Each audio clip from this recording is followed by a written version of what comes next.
Hello बच्चों, आज हम लोग क्लास 10th का लास्ट ईयर का क्वेश्चन पेपर सॉल्व करेंगे। 10th स्टैंडर्ड का पेपर है ये, और ये सेट 3 है। ठीक है, ये जो क्वेश्चन पेपर है बच्चों, ये लास्ट ईयर का है 2023-24 का। ठीक है, और ये स्टैंडर्ड का पेपर है। तो आज हम लोग इसको सॉल्व करेंगे। एक्चुअली में अब आपके पेपर आने वाले हैं, थोड़े ही से दिन बचे हैं, तो आपको ज़्यादा से ज़्यादा प्रैक्टिस करके जाना पड़ेगा। एनसीईआरटी तो आप अच्छे से कर ही लें, साथ में आपको पीवाईक्यूज़ बहुत सारे प्रैक्टिस करने पड़ेंगे, क्योंकि जब हम ज़्यादा प्रैक्टिस करके जाते हैं तो कोई भी क्वेश्चन जब हम एग्ज़ाम में देखते हैं तो हमें लगता है अच्छा मिलता जुलता हम बना लेंगे। ठीक है, तो बच्चों अगर आपको ज़्यादा स्कोर करना है तो आपको प्रैक्टिस भी ज़्यादा करनी पड़ेगी। चलिए स्टार्ट करते हैं, है ना। सो मैथमेटिक्स स्टैंडर्ड सेट 3, ये सेट 3 है। सारे सेट्स ऑलमोस्ट सेम ही होते हैं। ठीक है, एक दो क्वेश्चन ही होते हैं जो डिफरेंट होते हैं। क्वेश्चंस नंबर्स चेंज हो जाते हैं और क्वेश्चंस ऑलमोस्ट वही रहते हैं। ठीक है, तो चलिए इसका हम सेक्शन ए बनाएंगे आज। ठीक है, कोशिश करेंगे सेक्शन ए और सेक्शन बी हम दोनों ही बना लें। जल्दी जल्दी मैं बताऊंगी आपको। आप अपना पेन पेपर सब साथ में रखिएगा। अगर आपको लगता है कि आप क्वेश्चन बिना सोल्यूशन, मेरे सोल्यूशन देके भी बना सकते हैं, तो आप पहले ट्राई कर सकते हैं, उसके बाद मेरे सोल्यूशन के साथ आप उसको मैच कर सकते हैं। ठीक है, तो चलिए करते हैं। So section A, this section consist of 20 questions of 1 mark each. ये जो क्वेश्चन है वो आपका जो सेक्शन ए होता है उसमें 20 क्वेश्चंस होते हैं और सारे एक एक मार्क्स के होते हैं। ठीक है बच्चों, तो चलिए हम लोग इसको स्टार्ट करते हैं। तो बच्चों ये है first question. If two positive integers p and q can be expressed as p is equals to 18a square b4 and q is equals to 20a cube b square, where a and b are prime numbers, then LCM of pq will B.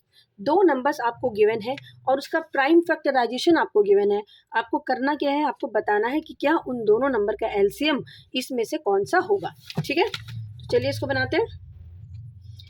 P हमारा है बच्चों 18a square b4 और Q है हमारा 20a3 b square. तो बच्चों जब भी हम एलसीएम निकालते हैं, तो हमें क्या करना होता है, ये जो नंबर है, ये जो हमारे न्यूमेरिकल वैल्यूज है, पहले हम इसका एलसीएम निकाल लेते हैं। ठीक है, तो 18 और 20 का एलसीएम क्या होगा बच्चों, ध्यान से देखिए। ये हो जाएगा, दोनों जो है 18 और 20 ना, ये दोनों 2 के टेबल में आते हैं। सो 2 9 जा 2 10 जा। ठीक है, अब कोई भी एक ऐसा टेबल नहीं है जिसमें ये दोनों आते हैं, तो आपको निकालना नहीं है, इसको एज इट इज छोड़ दीजिए। एलसीएम हो गया आपका 2 इंटू 9 इंटू 10, दैट इज 180। इन दोनों नंबर का एलसीएम कितना हो गया बच्चों, 180। इन दोनों नंबर का एलसीएम हमने निकाल लिया है, जो है 180। ठीक है, अब बाकी इसमें से हम देखते हैं, इन दोनों में से हम चेक करते हैं। तो इन दोनों में से आप देखिए, यहाँ पे a का पावर 2 है और यहाँ पे a का पावर 3 है। तो जब भी हम एलसीएम लेंगे तो प्राइम नंबर के जो एक्सपोनेंट है उसका ज़्यादा वाला वैल्यू को लेंगे। a का पावर 2 और a का पावर 3 में हमें a का पावर 3 को एलसीएम के लिए लेना होगा, और b का पावर 4 और b का पावर 2 में मैक्सिमम वेल पावर है b का पावर 4, तो हम यहाँ पे b का पावर 4 ले लेंगे। तो हमारा एलसीएम आ गया 180, a का पावर 3 एंड b का पावर 4, और ये हमारा ऑप्शन नंबर है D. This is our right answer. ठीक है, so option number D is our right. Let us come to the next question. In an AP, if the first term A is minus 16 and the common difference D is minus 2, then sum of first 10 term is। एक AP आपको given है जिसमें first term आपका minus 16 है और common difference minus 2 है। ठीक है, so A is equals to minus 16 and D is equals to minus 2। ठीक है, what you have to find sum of first 10 terms, यानी S10 निकालना है आपको। ठीक है, आपको क्या निकालना है, S10। तो बच्चों आपको पता है सम ऑफ फर्स्ट n टर्म्स का फॉर्मूला होता है n/2 2a plus n-1 into D. ये होता है सम ऑफ फर्स्ट n टर्म्स का फॉर्मूला। तो सम ऑफ फर्स्ट 10 टर्म्स का फॉर्मूला क्या हो जाएगा, जहाँ जहाँ n है वहाँ वहाँ आप 10 डाल दीजिए, 2a प्लस 10-1 इंटू डी। ठीक है, सो S10 विल बी, ये कटेगा 5 2, a की वैल्यू हमारी -16 है, ये देखिए a की वैल्यू -16 और d की -2, तो ये हो गया 10 में से 1 माइनस कीजिए 9 और d की जगह पे -2। ठीक है, तो ये हो गया S10 is equals to 5, 2 into -16 is -32, 9 into -2 is -18। Okay, so this will be 5 into -50, so -250। ये हमारा आ गया sum of first n terms. So answer number C, देखिए सी में है ना -250, तो आपका answer number C right option है। कभी भी बच्चों तुक्के मत मारिएगा, प्लीज़ कोशिश कीजिएगा कि हम आंसर्स को सॉल्व कर ले रफ में, उसके बाद ही हम आंसर सही आंसर पे टिक लगाएं, ठीक है। फॉर सम डेटा, ये वेरी इंपॉर्टेंट क्वेश्चन है और मुझे ये क्वेश्चन बहुत ही अच्छा लगा है। For some data x1 x2 xn with respective frequencies of f1 f2 fn, the values of this summation of fi bracket में xi minus x bar is equals to. आपके पास कुछ डेटाज गिवन है और उसके फ्रीक्वेंसीज गिवन है, आपको बताना है ये किसके लिए आएगा इन चारों में से, ठीक है। तो चलिए देखते हैं इसको हमें बनाना कैसे, ठीक है। This is a very good question. ये क्वेश्चन मैंने पहले कभी क्वेश्चन पेपर में देखा नहीं था, ये अच्छा क्वेश्चन है मुझे लग रहा है, ठीक है। ये हमारे x1 x2 x3 ये सारे हमारे डेटाज हैं, ठीक है, और इसकी फ्रीक्वेंसीज है f1 f2 f3 dot dot dot, ठीक है। तो आपको पता है कि मीन का फॉर्मूला क्या होता है, मीन इक्वल टू होता है sigma fi xi by sigma fi, यही होता है मीन का फॉर्मूला, ठीक है। जरा हम इसको क्रॉस मल्टीप्लाई कर दें तो ये हो गया x bar sigma fi is equal to sigma fi xi होगा। अब हम सबको एक तरफ ले आते हैं, इसको उठा के हम इधर लाएंगे तो इधर 0 बचेगा और इधर हो जाएगा sigma fi xi minus x bar sigma fi, ठीक है, ठीक है। अब हम दोनों से क्या करेंगे, सिग्मा fi को कॉमन निकाल लेते हैं, तो यहाँ हो गया xi और यहाँ पे x बार। अब देखिए यही तो हमें निकालना था, इसी की तो वैल्यू वो पूछ ही रहा है, that is equals to 0, okay. So question number 3 answer will be 0, ठीक है। चलिए आते हैं फोर्थ पे। The volume of the largest right circular cone that can be carved out from a solid cube of edge 2 centimetre will be. तो question आपका ये कह रहा है कि question number 4, volume of the largest right circular cone that can be carved out from a solid. एक solid cube बना लीजिए, मैं चाहती हूँ ना क्वेश्चन आप ढंग से समझें, इसलिए मैं आपको फिगर से समझाना चाह रही हूँ कि क्वेश्चन का मतलब क्या है, ठीक है। ये एक वॉल्यूम है, ये एक क्यूब है और इसमें से आपको एक कोन बनाना है, कार्व्ड आउट करना, उसके अंदर से कार्व करके एक कोन, ऐसे समझ आई आपको बात, ठीक है। अब ये कह रहा है कि ये जो आपका क्यूब है उसका एज कितना है 2, इसकी लेंथ, इसकी ब्रेथ, इसकी हाइट सब 2 है, तो इस कोन का डायमीटर भी तो 2 होगा। इस कोन का डायमीटर कितना हो जाएगा 2, so diameter of the cone will be also 2, so radius of the cone will be 1, ठीक है। ये सेंटीमीटर में था तो आप भी सेंटीमीटर लिख दें, ठीक है। अब ये कह रहा है कि volume of the largest right circular cone that can be carved from the solid of the cube, तो इस कोन का आपको वॉल्यूम निकालना है। तो वॉल्यूम ऑफ कोन क्या होता है बच्चों, वॉल्यूम ऑफ कोन ये होता है 1/3 पाई r स्क्वायर h, तो डाल दीजिए सारे वैल्यूज 1/3, ठीक है। पाई को पाई ही रहने देते हैं क्योंकि हमारे जो ऑप्शन है ना वो पाई में गिवन है, तो हमने पाई को पाई रखा है अभी। आर की जगह पे 1 इंटू 1, आर की जगह पे 1 इंटू 1 और एच हमारी क्या हो जाएगी height, and height is the same as the edge, height जो होगा वो एज के बराबर है, डायमीटर के बराबर है, दैट इज 2, ओके। तो हाइट की जगह पे हमने 2 लिख दिया, तो ये क्या बन गया देखिए 2/3 पाई क्यूबिक सेंटीमीटर, क्योंकि वॉल्यूम है तो आपको क्यूबिक सेंटीमीटर में लिखना पड़ेगा। ऑप्शन नंबर डी है आपका 2/3 पाई क्यूबिक सेंटीमीटर, ठीक है। चलिए आते हैं नेक्स्ट क्वेश्चन पे जो हमारा है question number 5। A solid sphere is cut into 2 hemisphere. The ratio of the surface area of sphere to that of the 2 hemisphere taken together is। Question को ध्यान से पढ़ना है बच्चों, खाली क्वेश्चन अगर आप समझ लेते हैं ना तो आंसर बनाना बहुत ही आसान है। कहता है एक सॉलिड स्फीयर है, एक बड़ा सा ऐसा सॉलिड स्फीयर है और इस स्फीयर से क्या किया गया, 2 हेमिस्फीयर कट किए गए, ठीक है, एक ऐसा और ये एक ऐसा, 2 हेमिस्फीयर कट किए गए, इस स्फीयर से 2 हेमिस्फीयर कट किए गए हैं। तो आपको क्या निकालना है, आपको निकालना है ratio of surface area of sphere, इस स्फीयर का सरफेस एरिया और इन दोनों हेमिस्फीयर के सरफेस एरिया का रेशियो निकालना है आपको, ठीक है। क्या निकालना आप समझ गए, तो हमें निकालना है surface area of sphere by surface area of 2 hemisphere, 2 hemispheres. तो बच्चों आपको पता है सरफेस एरिया ऑफ स्फीयर क्या होता है 4 पाई r स्क्वायर, और दो हेमिस्फीयर का सरफेस एरिया निकालना है, इसका मतलब है दोनों की कर्व सरफेस को आपको ऐड करना है। तो कर्व सरफेस ऑफ हेमिस्फीयर होता है 3πr² प्लस 3πr², क्योंकि दो हेमिस्फीयर है तो पहले का भी हो जाएगा 3πr² और दूसरे का भी 3πr²। ठीक है, अब ये हो गया आपका 4πr² by 6πr², pi cancels out, 2 3, so answer is 2:3। चलिए ऑप्शन चेक करते हैं, 2:3, so this option number C, option number C जो है हमारा that is the right answer. Let us come to the next question, that is question number 6. The center of a circle is at 2 0. एक circle है जिसका centre given है, centre कितना given है बच्चों, 2 0 आपका सेंटर गिवन है। ठीक है, the center of the circle is at 2 0. If one end of the diameter is 6 0, then the other end is at. तो एक क्वेश्चन आप थोड़ा सा समझिए क्या बोलना चाह रहा है। कह रहा है एक सर्कल है ऐसे और ये इसका डायमीटर है। ठीक है, A B is the diameter.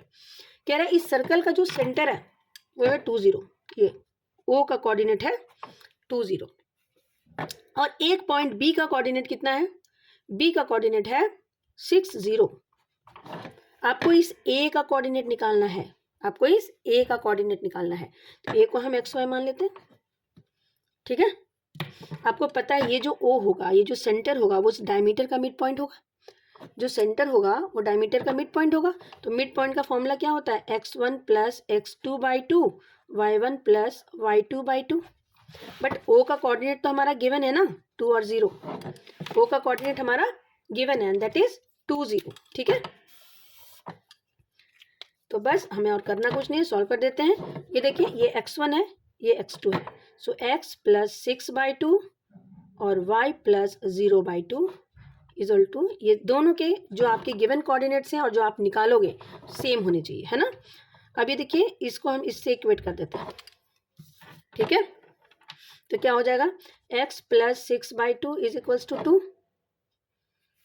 ठीक है, 2 को इधर ले आइए, so x plus 6 is equals to 4, so x is to -2। x की वैल्यू क्या आ गई, -2। तो हम चेक करते हैं x की वैल्यू -2 किस में है, इसमें x की वैल्यू 0 है, इसमें 4 है, इसमें -2 है। तो हमारा आंसर हो गया -2 0, that is option number C. ठीक है, let us come to the next question, that is our question number 7. One card is drawn at random from a well shuffled deck of 52 playing cards. ठीक है, one card is drawn at random from a well shuffled deck of 52 playing cards. The probability that it is a red ace card is, probability क्या होनी चाहिए कि वो red और S card हो। ठीक है, क्वेश्चन नंबर 7। तो बच्चों देखो ध्यान से, रेड कार्ड्स हमारे कितने होते हैं, रेड कार्ड्स होते हैं 26 और ब्लैक कार्ड्स भी होते हैं 26। ठीक है, आपसे वो कह रहा है कि क्या प्रोबेबिलिटी होगी कि वो प्रोबेबिलिटी होना चाहिए रेड एस कार्ड। तो probability of red S card, तो रेड में दो होते हैं, एक तो होते हैं आपके डायमंड और एक हार्ट। तो डायमंड का एक एस और हार्ट का एक एस, तो 2 एस हो गए और टोटल कार्ड्स हमारे पास 52 है। सो ये कटेगा 26, आंसर विल बी 1/26। ठीक है, रेड में 2 एस कार्ड होते हैं, एक हार्ट का और एक डायमंड का। ठीक है, तो रेड के लिए 2 एस कार्ड है और टोटल कार्ड्स हमारे पास 52 है। ठीक है, so answer will B 1/26। Question number 8, the middle most observation of every data arrange in order is called.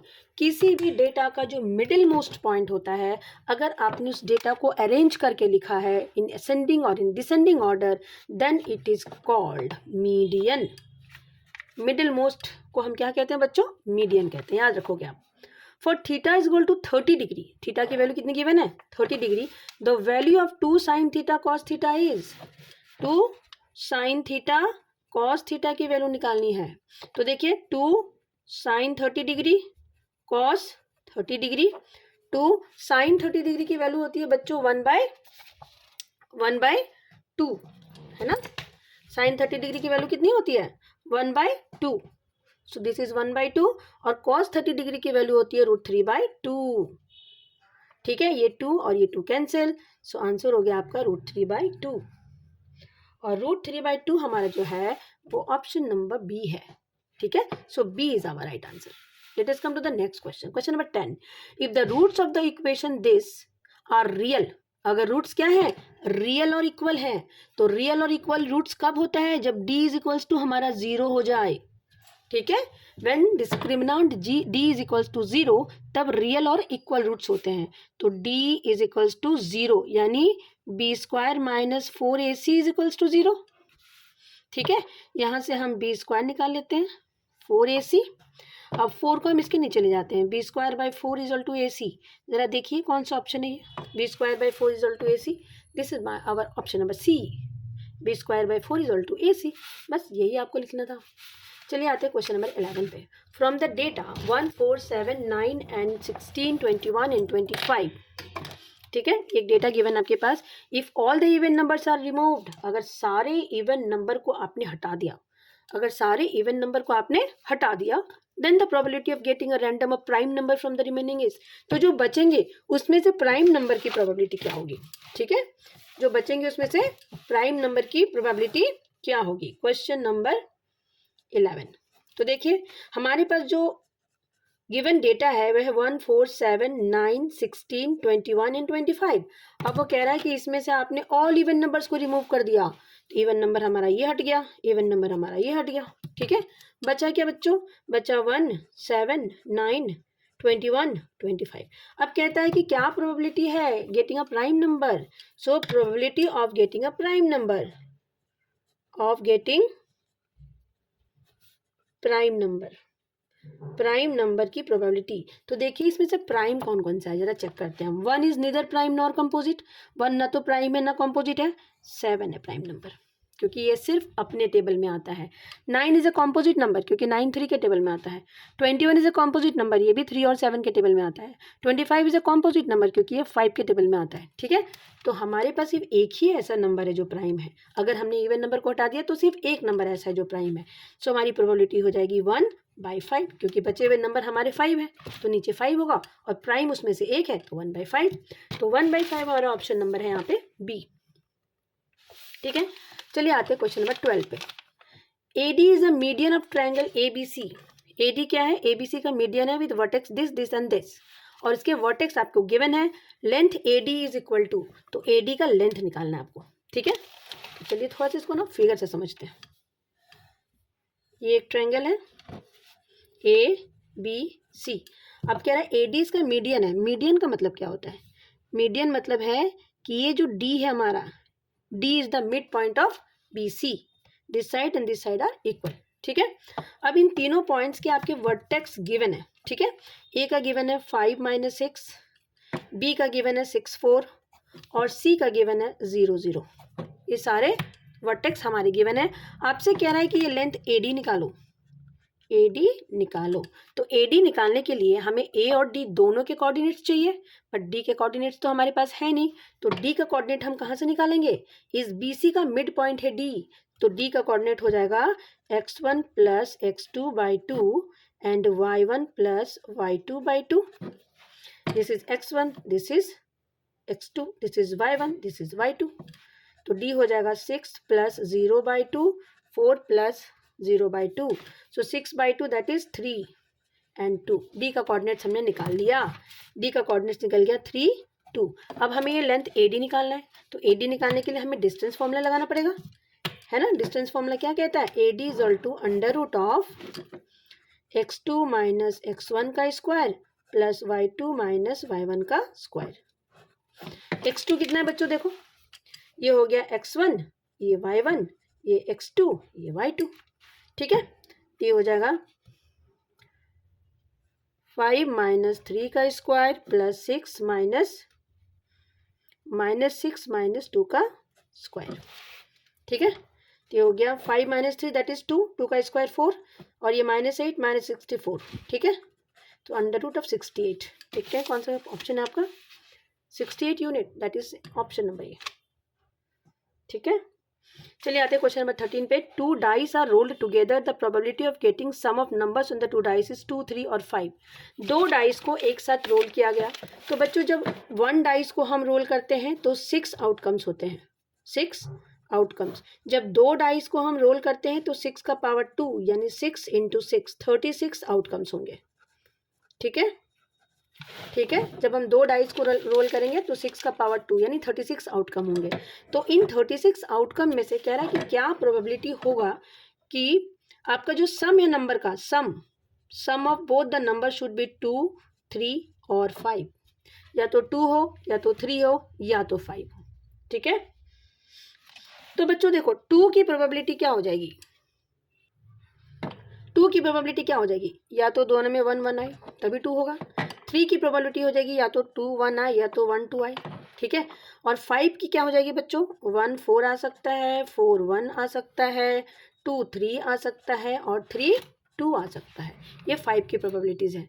तो कितने कितने पॉसिबिलिटीज हो रहे हैं देखिए, 1 2 3 4 5 6 7। तो टोटल आउटकम्स हमारा 36 था, 7 ऐसे बन रहे हैं पॉसिबिलिटीज, तो 7/36। ठीक है, this is our answer and this is our option number A.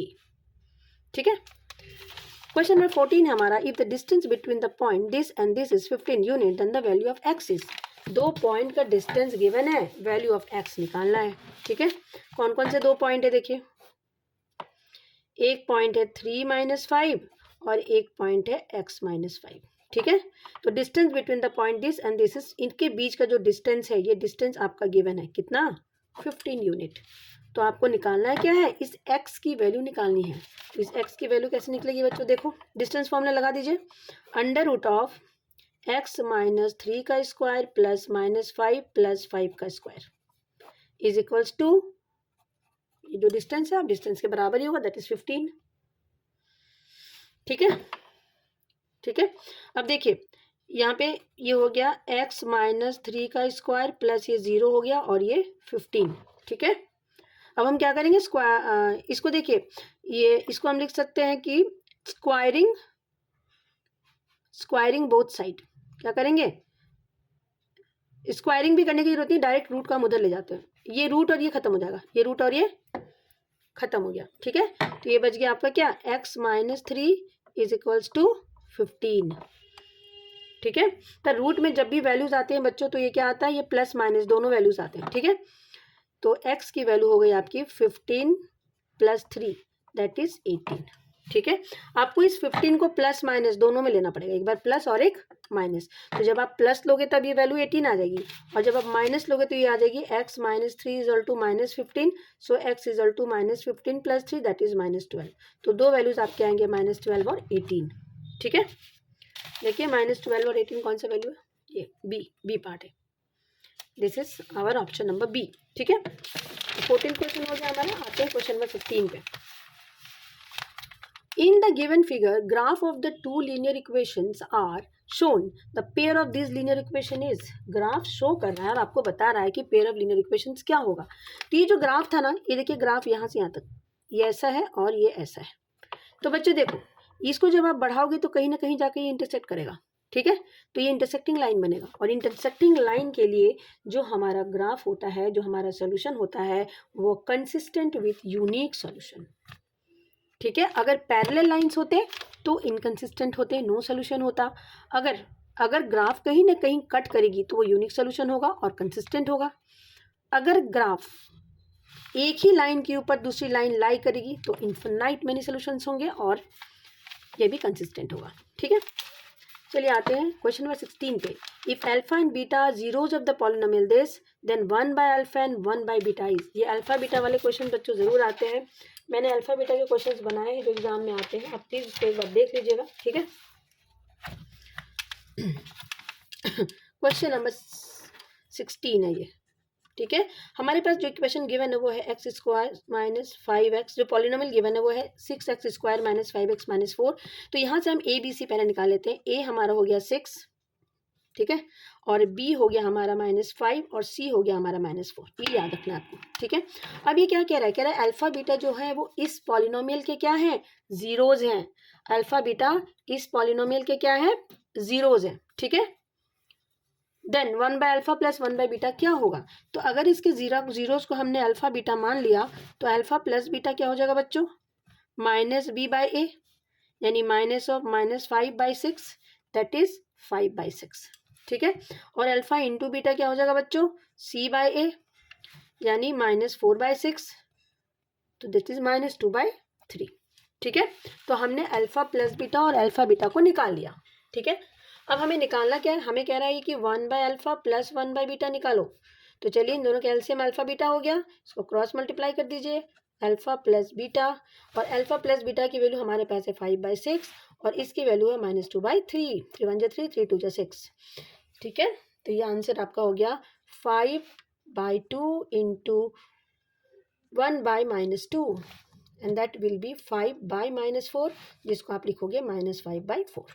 ठीक है, तो -5/4 हमारा कौन सा ऑप्शन है, ऑप्शन नंबर बी। ठीक है, इसके बाद का जो क्वेश्चन है वो वेरी वेरी इंपॉर्टेंट है। इस तरह या इस तरह के क्वेश्चन एक आपको जरूर आएगा जो आइडेंटिटी बेस्ड होगा। ठीक है, तो चलिए इसको करती हूँ मैं अच्छे से और उसको प्लीज आप समझ के जाइएगा। Question number 17 very very important है। ठीक है, एग्जैक्ट यही वाला क्वेश्चन कई बार आ जाता है, कई बार तो इससे मिलता जुलता आएगा। तो इसमें गिवन है आपका if sec theta minus tan theta is equals to M. ये गिवन है आपका कि sec theta minus tan theta क्या है, एम है। ठीक है, sec theta minus tan theta is M. तो आपको निकालना क्या वैल्यू है बच्चों, आपको निकालना है sec theta plus tan theta क्या होगा, इसकी वैल्यू क्या होगी। तो आपने आइडेंटिटी पढ़ा है, sec square theta minus tan square theta is 1। ये आइडेंटिटी हमने पढ़ा है, हमने 3 आइडेंटिटीज पढ़े हैं जिसमें से एक आइडेंटिटी ये भी है। तो ये देखिए ये कौन सा फॉर्मूला बन रहा है, A square minus B square that will be equal to A plus B into A minus B.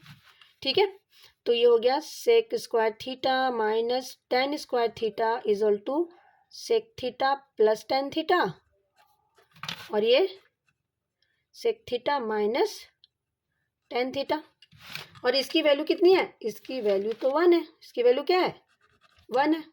ठीक है, अब sec theta minus tan theta की वैल्यू m गिवन है, तो हम sec theta plus tan theta को रहने देते हैं और इसकी जगह पे 1 लिख देते हैं, m लिख देते हैं, इसकी जगह पे m is to 1। So sec theta plus tan theta is equals to 1/m। अब 1/m वाला ऑप्शन हम चेक कर लेते हैं कहाँ पे, ऑप्शन नंबर सी। ठीक है, तो ये आज का आपका आंसर आ गया option number C, that is 1/m। Now question number 18 है, the zeroes of the polynomial this are twice the zeroes of the polynomial this then the value of p will be. तो zeroes of the polynomial, दो polynomial आपके पास given है। ठीक है, और ये कह रहा है एक का जो जीरोज है, ये जो दूसरा वाला पॉलिनोमियल है वो पहले वाले पॉलिनोमियल के जीरोज का डबल है, तो आपको p की वैल्यू निकालनी है। किसकी वैल्यू निकालनी है, p की। ठीक है, क्वेश्चन बहुत इंपॉर्टेंट है, ये अल्फा बीटा वाले भी क्वेश्चन से रिलेटेड होते हैं थोड़े, बहुत ही अच्छा क्वेश्चन है ये। चलिए इसको बनाते हैं। आपके पास जो इक्वेशन गिवन है वो है 4x square minus 5x minus 6, ये एक पॉलिनोमियल है और इसके जीरोज गिवन है। मान लो इसके जीरोज है अल्फा बीटा, मान लेते हैं इसके जीरोज अल्फा बीटा, तो हमें अल्फा और बीटा की वैल्यू निकालनी पड़ेगी बाय मिडिल टर्म ब्रेक। इसको निकाल लेते हैं, 4x स्क्वायर 6 4 जा 24, 24 को अगर हम फैक्टर में लिखें तो ये आ सकता है 8 3 minus 8x plus 3x minus 6 is equals to 0। So 4x को हमने कॉमन ले लिया, x माइनस 2 प्लस 3 यहाँ पे ले लिया, x minus 2 is equals to 0। x minus 2 दोनों में है तो x माइनस 2 पहले लिख देते हैं और ये 4x प्लस 3 को भी साथ में लिख देते हैं। एक बार आपको इसको 0 करना है तो x माइनस 2 को आप 0 जब करेंगे तो x की वैल्यू आपको आएगी 2 और ये 2 आपका अल्फा बनेगा। ठीक है, और 4x प्लस 3 को जब आप 0 करेंगे तो 4x is equals to minus 3, x is equals to minus 3/2, ये आपका बीटा बनेगा। ठीक है, अब ये क्या रहा है, कह रहा है कि ये जो दूसरा वाला मेरा इक्वेशन है, कौन सा इक्वेशन, ये वाला x square plus P x plus Q, इसके जो जीरोज हैं वो उसके डबल हैं, पहले वाले के डबल हैं। तो इसके जीरोज क्या हो जाएंगे, इसके जीरोज में एक तो हो जाएगा आपका सम ऑफ जीरोज, इसका जो जीरो होगा वो क्या हो जाएगा माइनस पी बाई 1 और ये पहले वाले के डबल, तो 2 into alpha plus beta, double मतलब ये, तो माइनस पी 2 अल्फा की जगह पे हम लिख देंगे 2 और बीटा की जगह पे -3/2 माइनस पी, इसके नीचे 1, तो ये हो गया 4 माइनस 3/4 है ये, दिस इज 3/4 सॉरी, यहाँ पे मैंने ना ये 3/2 लिख दिया, ये 3/4 है बच्चों। ठीक है, तो ये 3/4 है, तो ये हो गया 8 माइनस 3/4, ये हो गया 2 कैंसिल्स, सो 5 बाई, है ना, 5/2 कितना हो जाएगा, 5/2। तो minus P is all to 5/2 आ गया, पी इज ऑल टू -5/2। पी की वैल्यू कितनी आ गई बच्चों, -5/2। अब ये देखिए -5/2 कौन सा वैल्यू हमारा, ए ऑप्शन। ठीक है, अब हम आते हैं असर्शन और रीजन पे। बहुत ही इंपॉर्टेंट क्वेश्चन होते हैं असर्शन रीजन, इसे हमें छोड़ना नहीं है। ठीक है, तो कह रहा है इन question 19 and 20 a statement of assertion A is followed by a statement of reason R. Choose the correct option. Both assertion A and reason R are true and R is the correct explanation of A. अगर दोनों सही है और R A को explain करता है तो आपको A पे टिक लगाना है। ठीक है, both assertion and reason are true but R is not correct explanation of assertion of A. अगर दोनों assertion और reason true है लेकिन R A को एक्सप्लेन नहीं कर रहा है तब आपको B लगाना है। अगर ए राइट है यानी असर्शन राइट है और रीजन रॉन्ग है तो सी ऑप्शन, अगर असर्शन फॉल्स है और रीजन ट्रू है तो डी ऑप्शन। ठीक है, चलिए देखते हैं। असर्शन कह रहा है the tangent drawn at the end of point of a diameter of a circle are parallel. कह रहा है किसी भी सर्कल के डायमीटर के एंड में अगर हमने टेंजेंट बनाया, क्या बनाया, टेंजेंट बनाया, तो वो टेंजेंट क्या होंगे, एक दूसरे के पैरेलल होंगे। ठीक है, यहीं पे मैं आपको समझा दूं, यहाँ पे देखिए ये सर्कल है, इसके डायमीटर के एंड में हमने 2 टेंजेंट बनाया, तो ये दोनों टेंजेंट पैरेलल होंगे। क्यों पैरेलल होंगे, बिल्कुल पैरेलल होंगे। और रीजन क्या है इसका कि ये 90 बनाएगा, ये भी 90 बनाएगा, ऑल्टरनेट इंटीरियर एंगल्स दोनों सेम हो गए तो पैरेलल हो गए लाइन। ठीक है, अब इसमें क्या कह रहा है, देखिए रीजन कह रहा है diameter of a circle is the longest cord. कह रहा है कि भाई इसलिए पैरेलल होंगे क्योंकि डायमीटर जो है उसका लॉन्गेस्ट कॉर्ड है, तो लॉन्गेस्ट कॉर्ड से ए का कोई लेना देना नहीं है। ठीक है, कॉर्ड आपका कुछ भी हो सकता है, इससे टेंजेंट का पैरेलल होने का कोई लेना देना नहीं है, इसलिए आर जो है वो बिल्कुल सही है, लेकिन वो ए को एक्सप्लेन नहीं कर रहा है। Diameter of the circle is the longest chord, it is right, this is true, this statement is exactly true, but this does not explain the assertion A, that's why your option number B will be right. Both assertion and reason are true but reason is not correct explanation of assertion है। दोनों ही सही हैं पर जो reason है वो ए को explain नहीं कर रहा है। अब दूसरा क्वेश्चन आपका, assertion कहता है if the graph of a polynomial touches x axis at only one point then the polynomial cannot be a quadratic polynomial। कहता है अगर कोई ग्राफ है जो पॉलिनोमियल को सिर्फ एक जगह पे टच करता है, एक्स एक्सिस को एक ही जगह पे, तब वो एक क्वाड्रेटिक पॉलिनोमियल नहीं हो सकता। क्वेश्चन क्या कह रहा है कि अगर किसी पॉलिनोमियल का ग्राफ एक्स एक्सिस को एक जगह पे टच करता है तो वो क्वाड्रेटिक पॉलिनोमियल नहीं हो सकता है। ठीक है, तो बच्चों देखो ये असर्शन ही रॉन्ग है। क्यों, क्योंकि ये तब हो सकता है अगर वो दोनों इक्वल रूट्स हो। अगर इक्वल रूट्स हैं तो सेम पॉइंट आएगा ना, और वैल्यूज भी हमारे पास 2 आएंगे। तो ऐसा हम नहीं कह सकते हैं कि अगर कोई ग्राफ एक्स एक्सिस को एक ही जगह पे टच करे तो वो क्वाड्रेटिक पॉलिनोमियल का ग्राफ नहीं होगा, क्योंकि ये तब हो सकता है when they are equal roots के केस में ऐसा होता है। तो असर्शन तो हमारा रॉन्ग हो गया। चलिए रीजन पढ़ते हैं। The polynomial of degree n greater than 1 can have at most n zeros. आपने पढ़ा है कि जितनी डिग्री होती है पॉलिनोमियल की उतने ही नंबर ऑफ जीरोस होते हैं पॉलिनोमियल के। अगर degree 1 number of 0 1, degree 2 number of 0 2, degree 3 number of 0 3, तो ये तो बिल्कुल सही है ना, ये बिल्कुल सही है। A is false but R is true, option number D. ठीक है, इसमें कौन सा ऑप्शन होगा बच्चों, इसमें ऑप्शन नंबर डी होगा। बहुत कम ऐसे असर्शन और रीजन होते हैं जिसमें ऑप्शन डी राइट होता है। जनरली ए बी में से कुछ ना कुछ हो जाता है, बट ये एक ऐसा क्वेश्चन था जिसमें ऑप्शन नंबर डी आपका राइट है। और ये बहुत ही अच्छा क्वेश्चन है। बहुत ही थोड़ा सा बच्चे कंफ्यूज हो जाते हैं, बच्चों का दिमाग में ये घुसा रहता है कि अरे एक ग्राफ में जितनी जगह पे एक्स एक्सिस को कट करता है उतने ही उसके जीरोज होते हैं।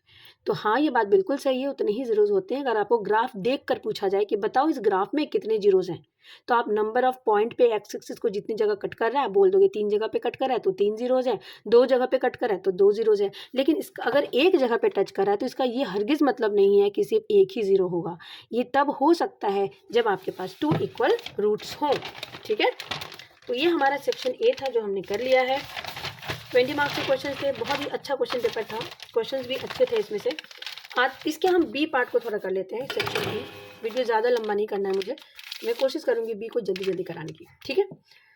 तो इसका सेक्शन बी कहता है कि in a pack of 52 playing cards one card is lost. 52 playing cards के पैक है, उसमें से एक कार्ड लॉस्ट यानी कि वो गायब हो गया, वन कार्ड इज लॉस्ट, ठीक है। तो 52 कार्ड्स में से एक कार्ड लॉस हो गया है। From the remaining card a card is drawn at random, जो बचे हुए कार्ड से उसमें से एक कार्ड को निकाला जाता है। Find the probability that the drawn card is queen of heart if the lost card is a black card. अगर वो जो खो गया कार्ड वो ब्लैक कार्ड था तो आपको क्वीन ऑफ हार्ट बताना है कि एक ऐसी एक प्रोबेबिलिटी बताओ जब आप कार्ड निकालते हो तो क्वीन ऑफ हार्ट हो। तो बच्चों आपको पता है कि हार्ट में एक ही क्वीन होगी, हार्ट में एक ही क्वीन होगी। जो लॉस्ट कार्ड है वो ब्लैक कार्ड है, ठीक है।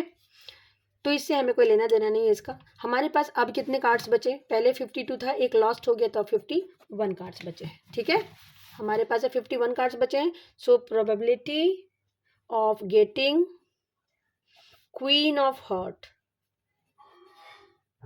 हार्ट में तो एक ही क्वीन होगी, है ना, तो 1 और बाई 51, ये हमारा प्रोबेबिलिटी हो जाएगा, ठीक है। ये हमारा क्वेश्चन नंबर 21 था। इसका क्वेश्चन नंबर 22 है हमारा, evaluate 2√2 cos 45 degree sine 30 degree is equal to 2√3 cos 30 degree. इसको इवेल्युएट करना है, इसकी वैल्यू निकालनी है। वैल्यू हम यहीं पे निकाल देते हैं। 2√2 cos 45 इज 1/√2, ठीक है, into sine 30 1/2 plus 2√3 cos 30 that is √3/2। सारी वैल्यूज हमने डाल दिया। सारी वैल्यूज डालने के बाद हमें क्या मिल रहा है, हमें मिल रहा है कि ये √2 और ये √2 कैंसिल हो गया, ये 2 और ये 2 भी कैंसिल हो गया, और यहाँ पे देखिए √3 और √3 मिलके 3 बन गया, और ये 2 और 2 कैंसिल हो गया। तो आपका यहाँ पे 1 बचता है और यहाँ पे 3 दैट इज 4, ठीक है। इसका आंसर क्या हो जाएगा बच्चों, 4, ठीक है। चलिए इसका और पार्ट को भी हम बना लेते हैं। और पार्ट कहता है कि if a is 60 degree and b is 30 degree then verify this. अगर a की वैल्यू 60 डिग्री है और b की वैल्यू 30 डिग्री है तो आपको ये वेरीफाई करना है। वेरीफाई का मतलब है लेफ्ट हैंड साइड और राइट हैंड साइड को इक्वल दिखाना है, ठीक है। तो चलिए इसको कर लेते हैं। लेफ्ट हैंड साइड हमारा क्या है बच्चों, लेफ्ट हैंड साइड है हमारा साइन a प्लस बी, ठीक है। हमें लेफ्ट हैंड साइड को राइट हैंड साइड के बराबर दिखना है, यानी साइन a प्लस बी को दिखाना है sine a into cos B plus cos a into sine B. तो ये हमारा LHS है और ये हमारा RHS है। तो हम पहले LHS को सॉल्व कर लेते हैं। साइन a प्लस बी, तो a हमारा 60 है ना, तो ये हो गया sine 60 degree plus 30 degree that is sine 90 degree that is 1, 90 degree 1। अब RHS सॉल्व कर लेते हैं। RHS हमारा है sine a into cos B plus cos a into sine B. Sine a कितना है बच्चों, तो ये sine 60 degree into cos 30 degree plus cos 60 degree into sine 30 degree. सारे वैल्यूज लिख दीजिए। Sine 30 is √3/2, cos 30 is also √3/2, cos 60 is 1/2, sine 60 is also 1/2। So ये देखिए √3 मिलके 3 और 2 2 जा 4, ये 1 1 जा 1, 2 2 जा 4, sorry this is 4। So 3 + 1 that is 4/4, this will B 1। तो हमने क्या दिखा दिया, हमने दिखाया LHS और RHS दोनों सेम आ गया। हम लिख सकते हैं LHS is equal to RHS, hence verified, hence verified, ठीक है। चलिए आते हैं इसके नेक्स्ट क्वेश्चन पे जो हमारा है क्वेश्चन नंबर 23। क्वेश्चन नंबर 23 हमारा है, देखिए ये क्वेश्चन ना बच्चों हर बार आता है। This is a very very important question. Number change हो जाएंगे, क्वेश्चन सेम ही रहेगा, तो प्लीज आप इसको जरूर से करके जाएं। This is very very important, ठीक है। ये है prove that 5 - 2√3 is an irrational number. बस ये नंबर्स चेंज हो जाएंगे, बाकी आपका सब सेम ही रहेगा, ठीक है। 5 - 2√3 इज एन इरेशनल नंबर, ये आपको दिखाना ये एक इरेशनल नंबर है, ठीक है, तो इसके लिए हमें इसको एज्यूम करना पड़ेगा कि let us assume that it is a rational number. Let us assume this is 23 A part. ठीक है, let us assume that 5 minus 2√3 is a rational number. हमने मान लिया कि एक रैशनल नंबर है. रैशनल नंबर, अगर ये एक रैशनल नंबर है तो 5 माइनस 2√3 को आप ए बाई बी के फॉर्म में लिख सकते हैं, where A and B are coprime numbers, where A and B are integers भी लिख सकते हो, को प्राइम भी लिख सकते हो integers, and A B is not equal to 0, B is not equal to 0. तो हम इसको थोड़ा सॉल्व कर लेते हैं. ठीक है, 5 minus 2√3 is equals to A by B. ठीक है, तो ये हो जाएगा आपका 5 minus A by B is equals to 2√3. So 5b minus A by B is equals to 2√3. So 5b minus A by 2b is equals to √3. थोड़ा solve कर लिया हमने इसको, हमने दिखा दिया this is equal to √3, but √3 is a irrational number, but √3 is a irrational number, क्योंकि question में गिवन है कि √3 एक इरेशनल नंबर है. तो जब √3 इरेशनल है तो ये रैशनल कैसे हो सकता है, यानी हमारा एजम्पशन रॉन्ग था. ठीक है, here RHS is irrational and LHS is rational. ठीक है, therefore our assumption was wrong. Therefore our assumption is wrong. हमारा assumption गलत था. ठीक है, hence 5 minus 2√3 is an irrational number. Irrational number, क्योंकि हमने अज्यूम ही गलत कर लिया था, इसलिए हमारा ये अजम्पशन गलत है. चलिए आ जाते हैं. शो दैट नंबर दिस, ये भी बहुत ही इंपॉर्टेंट क्वेश्चन है, बेसिक के लिए भी और स्टैंडर्ड के लिए भी. बेसिक में भी ये क्वेश्चन आता है और स्टैंडर्ड में भी आता है. स्टैंडर्ड में तो आना नहीं चाहिए, पर दे दिया इन्होंने तो कोई नहीं, चलो बना लेते हैं. ठीक है, तो इस क्वेश्चन को भी हम लोग बना ही लेते हैं. इसमें देखिए बच्चों क्या है, इसको दिखाना है कॉम्पोजिट नंबर. तो कॉम्पोजिट नंबर वो होते हैं जिसको हम प्रोडक्ट फॉर्म में लिख सकते हैं. ठीक है, प्रोडक्ट ऑफ 2 नंबर में अगर हमने लिख दिया तो वो कॉम्पोजिट नंबर हो जाता है. ठीक है, हमारे पास जो क्वेश्चन है वो है 5 इंटू 11 इंटू 17 प्लस 3 इंटू 11, यही है. देखिए दोनों में 11 कॉमन है, तो हमने 11 को बाहर निकाल लिया, ये हो गया 5 इंटू 17 और ये हो गया 3. ठीक है, सो 5 into 17 is 85 plus 3, so 11 into 88, 11 into 88. आप चाहे तो इसको ऐसे लिख सकते हैं 11 इंटू 2 का पावर 3 लिख सकते हैं ना, क्योंकि 11 इंटू 88 को आप 8 इंटू 11 लिख सकते हो, फिर 11 इंटू 11 और 2 का पावर 3 हो गया.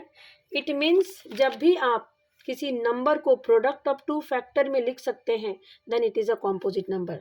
Therefore it is a composite number. अगर आपने यहाँ तक भी कर दिया तब भी आपको पूरे मार्क्स मिलेंगे. ठीक है, क्वेश्चन नंबर 24 है solve the following system of linear equations algebraically. Algebraically solve करना है, ग्राफ नहीं बनाना आपको. ठीक है, बस आपको सॉल्व करना है किसी भी एक मेथड से, चाहे तो आप एलिमिनेशन से करें, चाहे तो आप सब्स्टिट्यूशन से करें, आपकी मर्जी है. ठीक है, question number 24, 2x plus 5y is equals to -4, 4x minus 3y is equals to 5. Algebraically solve करने के लिए हम क्या करेंगे, किसी एक वेरिएबल को एलिमिनेट करने की कोशिश करेंगे. तो हम इसको इक्वेशन 1 को 2 से मल्टीप्लाई कर देते हैं. ठीक है, मल्टीप्लाइंग इक्वेशन 1 बाई 2, 2 को हम छोड़ देंगे. मल्टीप्लाइंग इक्वेशन 1 बाई 2 करेंगे तो ये हो जाएगा 4x plus 10y is equal to -8 और ये हो जाएगा 4x minus 3y is equals to 5. अब हम इसको साइन को थोड़ा चेंज कर दें, माइनस प्लस माइनस. ठीक है, ये 4 में से 4 गया 0, 10 में से 10 और 3 13y और ये -13.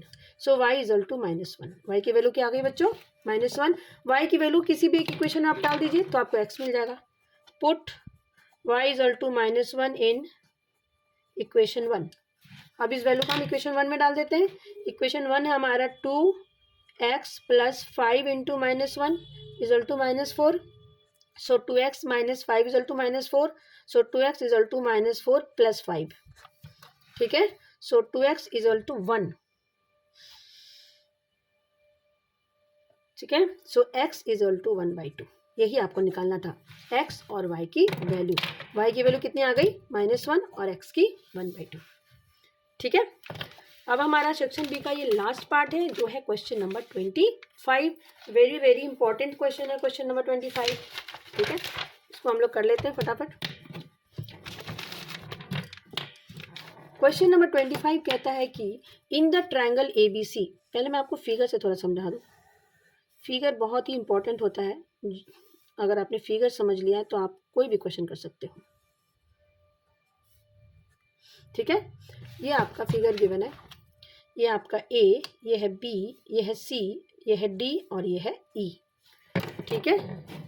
ये फिगर्स आपके यहाँ पे गिवन है, ठीक है। अब ये क्या कह रहा है बच्चों, जरा ध्यान से देखिए आप, ठीक है। कह रहा है कि इस फिगर में ऑल्टीट्यूड AD, ये जो ऑल्टीट्यूड AD है, AD and B are drawn, AD और B इसके ऑल्टीट्यूड्स है। इफ AD 7 सेंटीमीटर, ये AD 7 सेंटीमीटर है और BE 9 सेंटीमीटर है, यहाँ से यहाँ तक, दिस इज 9 सेंटीमीटर, ठीक है। और EC मतलब ये वाला पार्ट, ये कितना है बच्चों 12 सेंटीमीटर है। आपको ये CD निकालना है, ये आपको निकालना है, ठीक है। तो कैसे निकालेंगे, सबसे पहले देखिए दो ट्रायंगल को हम सिमिलर करेंगे, और सिमिलर करने के लिए हमें क्या करना पड़ेगा, जब हम दो ट्रायंगल को सिमिलर कर देंगे तो हम उसके साइड्स को प्रोपोर्शनल करके दिखा देंगे, ठीक है। तो हमारा मेन मोटिव क्या है, दो ट्रायंगल्स को सिमिलर दिखाना। तो देखिए पहला ट्रायंगल हम कौन सा लेंगे, पहला ट्रायंगल हम लेंगे BEC,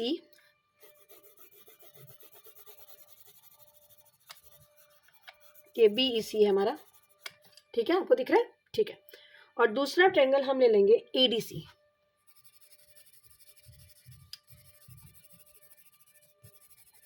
मैं आपको इसलिए शेड करके दिखा रही हूँ ताकि आपको ना देखने में आसानी हो, समझने में भी आसानी हो। ये दो ट्रायंगल हमने लिया है, ठीक है। तो हम लिखेंगे in triangle BEC and triangle ADC। देखिए एंगल, यहाँ angle E equal to angle D है, ईच 90 डिग्री, और angle C equal to angle C है कॉमन। दोनों ट्रायंगल में एंगल C आपको कॉमन मिलेगा, इस ट्रायंगल में भी एंगल C है और इस ट्रायंगल में भी एंगल C है। तो AA से दोनों ट्रायंगल सिमिलर हो गए, BEC similar to triangle ADC by AA similarity. और जब ये दोनों ट्रायंगल सिमिलर हो गए तो हम लिख सकते हैं कि BE by AD is equal to EC by CD। इसको मैं थोड़ा आपको समझाना चाहूंगी। BD देखिए बच्चों, BD बाय AD, BD मतलब BE by AD, sorry this is BE not BD, this is BE, okay. तो B देखिए, इसका परपेंडिकुलर, इस ट्रायंगल का परपेंडिकुलर और इस ट्रायंगल का परपेंडिकुलर, दोनों का हमने लिख दिया, ठीक है। BE है ये, मैं दोबारा से लिख देता हूँ, BE by AD equal to EC by CD, ठीक है। और इसका बेस इधर वाले का, इसका बेस बाय इधर वाले का बेस है ना, ठीक है। दोनों का हमने कर दिया। अब सारे वैल्यूज हम डाल देते हैं, यहाँ से CD निकल जाएगी, CD इजल टू क्या हो जाएगा 12 इंटू 7 बाई 9, सारे वैल्यूज डाल दीजिए आप। 4 7 जा 28/3 एंड दैट इज 9.33 सेंटीमीटर, ये आपको CD निकालना था। तो हमने 2 सेक्शंस अभी किए हैं, बाकी के सेक्शंस भी मैं तुरंत डाल दूंगी आपकी वीडियो में, पर आप ये प्लीज़ प्रैक्टिस करके जाइएगा, बहुत ज़रूरी है ऐसे क्वेश्चंस बनाना। जो भी हमारे पास अभी कुछ दिन बचे हैं, 10th को आपका पेपर है, तो आपके पास थोड़े दिन हैं अभी, आप प्रैक्टिस कर सकते हैं, बहुत ज़्यादा प्रैक्टिस करने की ज़रूरत है। NCERT ज़रूर बनाइएगा, NCERT के एग्जाम्पल्स मत छोड़िएगा, और कोशिश कीजिएगा कि NCERT के साथ साथ कम से कम 4-5 साल के प्रीवियस ईयर क्वेश्चन पेपर आप बना कर जाएँ। Thank you so much for watching the videos, thank you.